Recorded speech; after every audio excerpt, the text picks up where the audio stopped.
Talk to me. WSRadio.com.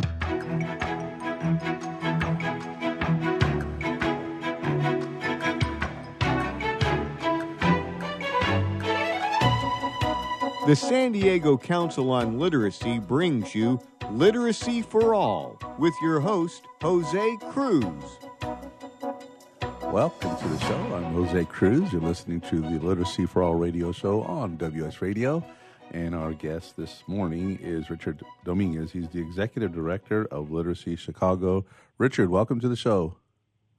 Thank you, Jose. Thank you. So glad to have you.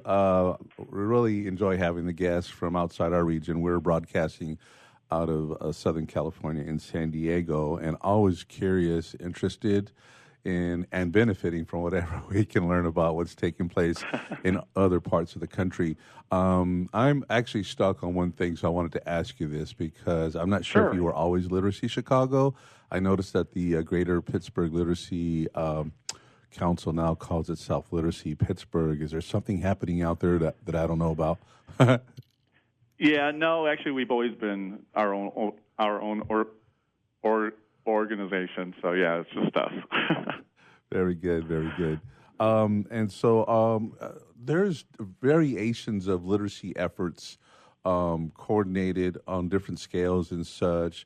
I know that your mission, I'm looking at it right now, you are a nonprofit organization and you empower individuals to achieve greater self-sufficiency through language and literacy instruction. Are you involved in the direct provision of services? Do you have a target population? Do you work with other literacy programs? Yeah, actually, we're in a shared literacy network area, and so we always have partner relationships. But yeah, our main target audience are adults, 18 and up, and most of our students come from the southwest and west sides of Chicago. And I know Chicago's enormous. I've only been there once. I was there a week and only covered a fraction of it.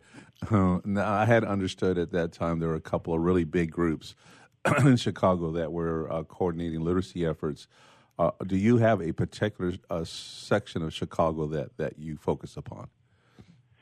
Like I said, we do a lot of students from the southwest side of Chicago, but our programs are all throughout the city. Mm-hmm. So we have students up north, on the west side, south side. It depends where there's a need, we're there. Very good. Now, I'm noting here that your organization was founded in 1968. I didn't start my literacy work till about 17 years later. You're in your 51st year, so yes, I remember 68 though. But tell me, what inspired the birth of Literacy Chicago? How did it get going? I think back then it started with a smaller organization where there were instructors that felt the needed to be addressed. And over the years, it just developed. So we've grown over the past 51 years in regards to just doing basic reading comprehension skills to a whole gamut of additional literacy services. And now, so it's just working with the population and addressing those needs. Very good. Well, let me ask, because you are working with an adult population, I'm going to say primarily, do you work with children at all? No, all of our programs are 18 and up. If someone's under 18 and they want to take, let's say, a GED program, mm-hmm. They have to be separated from their high school. But Got yeah, it. Okay. And now working with the adult population, what I'm familiar with here in California, when it is adults, even though the statistics show that most adults who need services, who need help with reading, who are at that level one, they are English speaking, but most of the folks who ask for help are still learning English. Is that any different where you are? It's two questions. One, is that any different where you are? And two, have you figured out how to get more English speaking adults into programs? Because there's a whole challenge there. Yeah, that's a challenge for us, and it's kind of funny because based on economics and unemployment, that fluctuates our student attendance. So if the unemployment is low, there's less attendance because people feel like they don't need to work on these skills. when it's higher, then all of a sudden they all want like their GED or some assistance. But yeah, this is a challenge for all the organizations here in Chicago in regards to getting the students, keeping them interactive, getting them on board. So yeah, very good. Richard, I have to ask because I have been doing this since '85. I'm involved in a number of efforts, and I can't claim to know everyone. Have you and I ever met? No, we have not. Okay. I hate to say. Well, let me ask you this: are you coming to San Diego? Now we know that in September 25th here in 2019, Pro Literacy is hosting the National Conference on Adult Literacy. Will you be coming down for that? I'm going to try to. Okay, come on. It's down. on my calendar. I'm trying to get out there. Yeah, let's meet. Let's have coffee or something, whatever, on one of the conference days. Well, we're looking forward to it, and it's just really nice to say, hey, because our coalition in San Diego, it's a network of 30 programs, so it's all kinds of service populations. You're focused on adult literacy. You're doing a lot with second language individuals. And there's just something to be said about you're not diluted in terms of your service population and such. So really like to point that out because for the Council on Literacy we have a whole lot of explaining to do about what we are, given the different programs. With that, what do you see are your biggest challenges serving your target communities? Well, I think one target area that we really focused on the past couple of years are our ESL programs. What we've been doing is kind of going into various neighborhoods and working with the school systems where oftentimes there's a lot of stay-at-home parents, so they end up dropping the kids off at school, and then they're staying to work on their English skills as well. One focus we're trying to accomplish is, oftentimes when they're in these areas, they don't leave that 2-block radius. So we're trying to expand their horizons, trying to get them out to the neighborhoods, trying to see the city more. But it's working on those skills, either working with their child's teachers or speaking to their doctors are a few of the skills that we focus on. Do you feel, I know this is going to be a hard question to answer. I know people ask me, I know what to say, but tell me, in your case, are you well known in the community? Will people who need help think about where they could go to learn English? Will they say Literacy Chicago, and then where would they go for help? Yeah, I think we are well known. Like I said, we've been here for 51 years and have a good reputation now in the neighborhoods. But we also work with a lot of different agencies that do a lot of referrals to us. Yeah. Are libraries in your network of referrals? Oh yes. Actually, we hold about 4 classes at our local library here in Chicago. And you referenced in your questionnaire that changing with the times is one of those things that well, we all have to do that. But what does that mean with your particular population of adult students? What's happening out there, let's say technology-wise or employment-wise, that is forcing you and all of us actually to adjust on the run, I have to say. Right. So actually this past year and a half, we received a fellowship to develop a new digital program.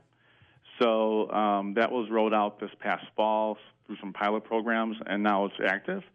And that has really gained momentum in regards to students needing either basic PC skills or more advanced training in regards to, the Google Docs or Word, PowerPoint to transition into the workforce. So that has been a really benefit for our students, as well as we're targeting a lot of seniors that may not have those skills. So there's a lot of seniors taking those type of classes as well. So you are working with English-speaking and second language seniors to help them, not necessarily for employment, but to function using, let's say, a computer? Yes. Oh, very good. Very good. So glad to hear that. And how popular? How popular? I know that because I felt fortunate to be right at the right place at the right time, so that I didn't fall behind too much. And then we have, of course, folks. I mean, my father would never, he would never use a computer on his lifetime. I mean, that wouldn't happen. And so we know that there are folks out there. Well, we know that we have created a world where you have to be able to access the internet in order to get the things that you need. So, Richard, we're going to take a break in about a minute here, and I want to get back into what you're doing in Literacy Chicago, how you're promoting your services, the things that you're doing with your programs and themes, a little bit more on workforce development and such, and maybe some stories, success stories with some of the students that you have, and then just the things that maybe we're doing with educators, your teachers or your tutors, that are preparing them to help their students with the work that they're doing. So let's do that in just a minute, and also talk about some of the other topics of interest to you. Does that sound good? Okay, great. Very good. All right, so just give us about a few seconds here, and we'll go into the break and get into some of the other subject matter, and looking forward to the next segment. So, I'm actually kind of wrapping up this. I'm stalling right now. I think I got about 20 seconds before we get to. I was trying to think of a quick question to ask you, Richard. So I said, okay, if I give them this question, it's going to take them about a minute to answer it. So I'm going to wait it out. So we're going to go into break. And right now we're talking to Richard Dominguez. He's the executive director of Literacy Chicago. And I'm Jose Cruz. You're listening to the Literacy for All radio show on WS Radio, the worldwide leader in Internet talk.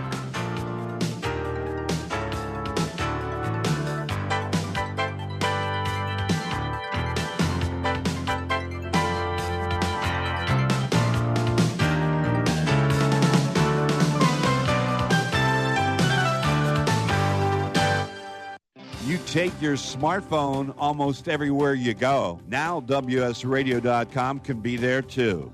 Search WS Radio in the Play Store for your Android devices or iTunes for Apple, and download the WS Radio application. WSRadio.com, on your phone and in your ear everywhere you go.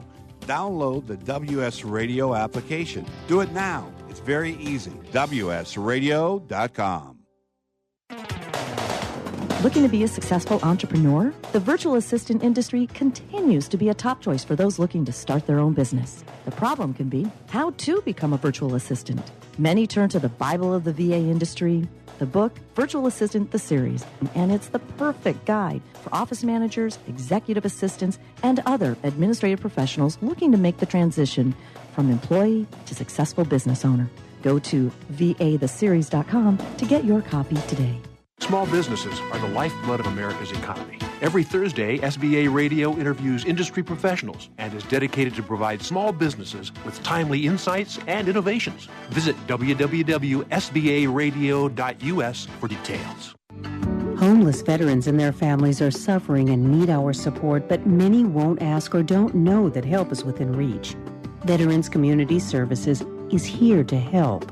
Amazingly, about 35% of the homeless in our neighborhoods are veterans with families. Low-income veterans or their friends are encouraged to contact Veterans Community Services and reach out for help with housing and other services. Call now, 800-974-9909.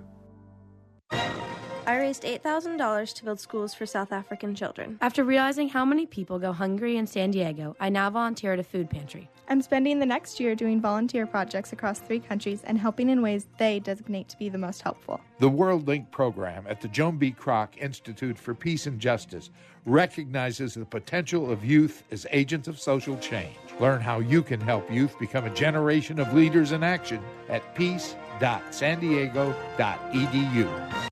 Can you imagine a world without children? A world where children don't play, or dream, or imagine. At St. Jude Children's Research Hospital, we're working every day to find cures for diseases that strike down children, because we can't imagine a world without children. Can you? Finding cures, saving children. St. Jude Children's Research Hospital. To learn how you can help, log on to our website, stjude.org. Donate cash, furniture, clothes, and other gently used household items to Father Joe's Villages and get a nice tax break in April. Every donation is tax deductible. Believe you can make a difference. Be Father Joe. Go to neighborhood.org or call 1-800-HOMELESS to donate today. Talk to me. WSRadio.com.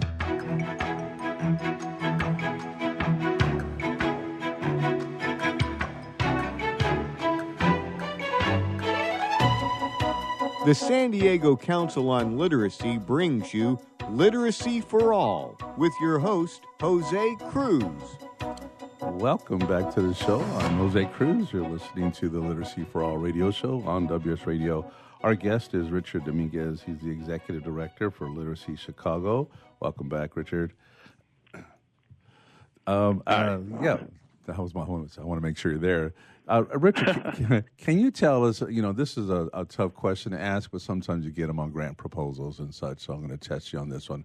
What makes, in the scheme of things, education services in the Chicago area, what makes Literacy Chicago unique? How are you different?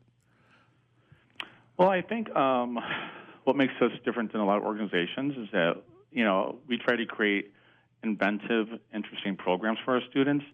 It's just not reading and comprehension skills, but we try to work on other skills as well in regards to writing, math for everyday life for our adults who may struggle financially with record keeping to keep that in order.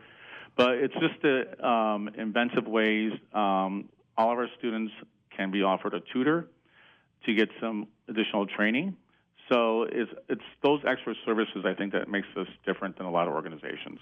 Very good. So you have a variety of service formats. So is it accurate to say that you have instruction that is classroom-based, technology-based, and you also have tutors for students if they need them?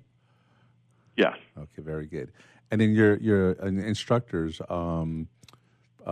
professional educators, volunteer tutors, is there tutor training? Yes, all of our instructors at least have their BA in education or some type of form. And then for our tutors, we do offer monthly training sessions. They go through a total of 12 hours of in-house training. And then we also offer quarterly in-service trainings to get additional resources to them. But once they complete our training program, we kind of match them up with a student based on their availability, their time commitment, and that's how it's kind of structured. And so let's say they meet with a student once a week for 2 hours. What we require from our tutor volunteer is just a monthly report to talk about what they worked on, what kind of goals are being set, and what has been accomplished. Excellent. So it's pretty, in that way, pretty traditional that you are using volunteer tutors, you are training them, you have that 12-hour tutor training, which I'm familiar with, and then of course the in-service trainings and such that help in supporting tutors after they've provided instruction. Tell us, our listeners, about your learning centers. How many? Where are you providing services? Do you have a place that you call your headquarters that people go to? Yes. Our main office is in the West Loop, and we're in a location that it's the first shared literacy space in the U.S. There's approximately 120 members, and we were fortunate to obtain actually office space. So that's our main office is here in the West Loop, and we hold our adult education classes here. And then we have locations throughout the city, I would say probably 6 or 7, based on different libraries, as well as special one-off classes within schools and other organizations. Excellent. Now tell us about your partnerships with businesses, because I know workforce development is an important part of your work, that it's important to your students. And of course, it's important to the employers out there who need workers to be productive and competitive. Who are you working with in your community to make that the workforce connection work for your students? Yeah, so what we did this year, we started a new program, a new bridge program for construction and carpentry. So there's a demand for those skills within the city. So we've created a program to explore different opportunities within those fields in regards to electricians, construction, carpentry, et cetera. Mm-hmm. And as a student goes through this program, we have partnered with an organization called Revolution Workshop, where they actually have hands-on training. And at the completion of a 10-week class, they get the Department of Labor card, they get some other certificates. And thus far, we started this last fall. We've had 48 participants in this program, and about 32 have found jobs, or they're in the phase of determining which organization that they want to work with. That's got to be exciting to every one of your students and to all of you that to have individuals coming in. They have acquired the skills. Maybe you could tell me a bit about that Department of Labor card. But in essence, they are prepared for employment and they get jobs. Right. And so the precursor is our classroom to work on not only the applied mathematics based on those fields. It is a reading component as well, but just also the workplace environment, how to work with other partners, how to work with teammates, how to work in a project. So when they transition into the workforce, these skills are natural. Excellent.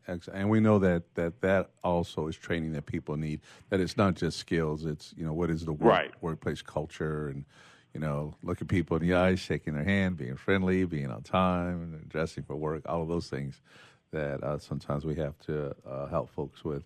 Tell me, what is a Department of Labor card? That one is new to me. It's just a card that they have gone through their certification process. Mm-hmm. They've gone through the OSHA program. So it's just another credential for them to have when they transition off of this program. Mm-hmm. What we've been doing, too, for those individuals, because often in this program they tend to be lower income, and so many of them do not have their GED. So they're taking dual sessions, one with the hands-on carpentry, and then they're working with us for the GED program. And for those that are looking to get into the union space, they need at least a high school equivalency or another certification. Mm-hmm. So they're doing dual roles right now. Very good.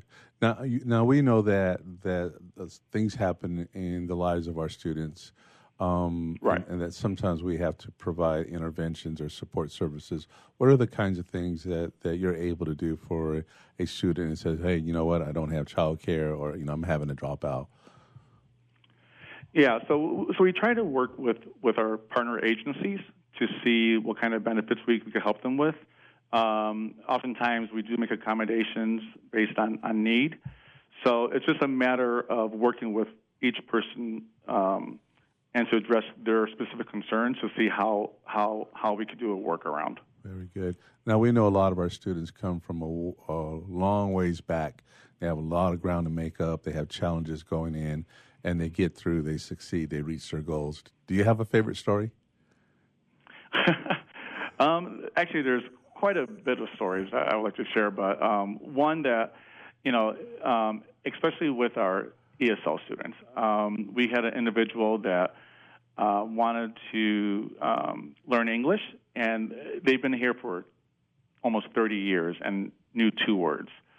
But they also wanted to transition and be a U.S. citizen. So we worked with them for about 3 or 4 months to work on their English skills and their reading skills, as well as preparing them for their interview. And this gentleman never told his family he was doing this because he was a little embarrassed that he hadn't done it. And he didn't tell his family until the day of the interview. And he was able to bring his daughter in who spoke Spanish as well. And in case he needed a translator, and he didn't. He went through the whole interview, answered everything in English, knew all the answers, and she was just floored and just started crying because she was so surprised and impressed that he took this initiative and was able to accomplish this goal. These are the stories that keep us going and keep us in this work, right. And not only inspire us, our program coordinators and teachers and tutors, but students inspiring other students that they need to see, man, just how far back you can come from and to achieve your goals. And you just have to imagine, now, I haven't had to do this. Okay, Spanish class was hard enough, right. But having to learn a language, I should actually be, really fluent in Spanish, and I'm not. So another language is difficult, and so here they are in the U.S. and having to learn English, and it's a long ways to go. Richard, any famous last words? How can people get in touch with you? Your website, and just anything you want to say before we go offline. Yeah, the one thing I want to say, for us, this starts in the home, so that's why it's so important to express adult education. Because when children see their parents going back to school to work on these skills, to take classes to improve their English, they become role models without even knowing it. And so, like I said, I think it starts in the home to address concerns for future generations. So that's a big premise of how I want to run the organization. And, if anyone wants any more information from us, our website is www.literacychicago.org. Excellent. Richard, it's been great having you on the show. Let's check back with you in a year, see what's happening new at Literacy Chicago. Thank you for joining us. You've been listening to the Literacy for All radio show on WS Radio, the worldwide leader in Internet talk.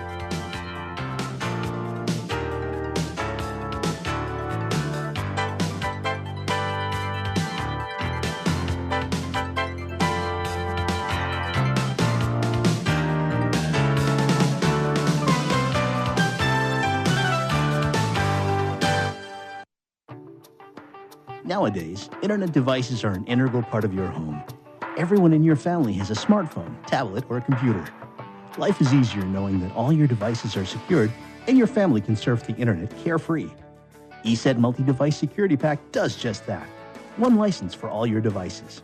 With ESET, it's simple to stay protected and save money. Enjoy safer technology with ESET Multi-Device Security Pack at ESET.com. That's ESET.com.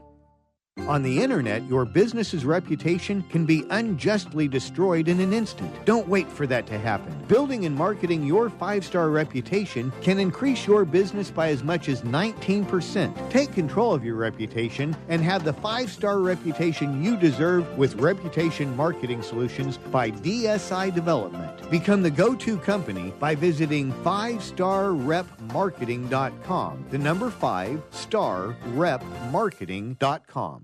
Hey, it's Catherine from Listen Local Radio. Moe's Guitars has proudly served the San Diego music community since 1975.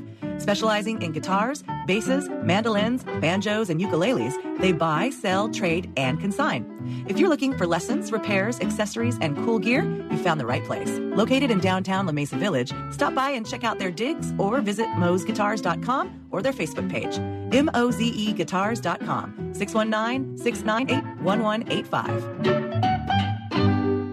Tired of presentations with no impact, no inspiration, and no traction? Do dull speakers have you and your team disengaged and distracted by smartphones? Christopher McAuliffe brings energy, insights, and 2 decades of experience, delivered with punch, humor, and heart. Your team will leave energized, uplifted, and with a sense of purpose. Visit ChristopherMcAuliffe.com to bring some heat to your next speaking engagement. MCAULIFFE. ChristopherMcAuliffe.com.